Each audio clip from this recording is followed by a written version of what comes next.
Hello guys, and welcome back to this channel. Where today guys, I'll be showing you how to fade in BandLab. So guys, the first thing that you of course need to do is go to Google and type in bandlab.com. After that, you just need to go and log into your profile or register to BandLab if you haven't already done that of course. But now guys, let's see what we actually have in front of us here.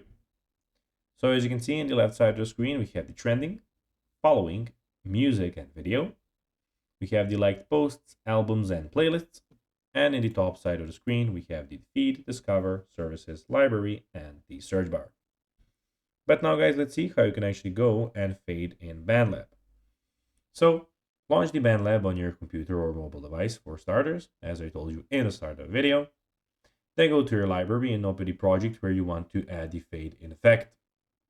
After that, click on the audio region you want to apply the fade in effect to. Tap on the Editor tab at the bottom. Then click on the automation icon, usually looks like a zigzag line or volume fader in the editor. Then draw the fade in curve at the start of your audio region by clicking and dragging the volume like line upwards from the beginning.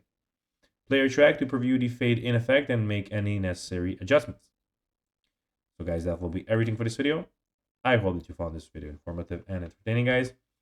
If you did, don't forget to like this video, share it, subscribe to the channel, and put the notifications on, as guys, this really helps us grow our channel. So if you have a few seconds, it will be pretty cool if you could do this for us. So guys, that will be everything for this video. I hope that you enjoyed it. And guys, as always, I'll be seeing you in the next video on this YouTube channel.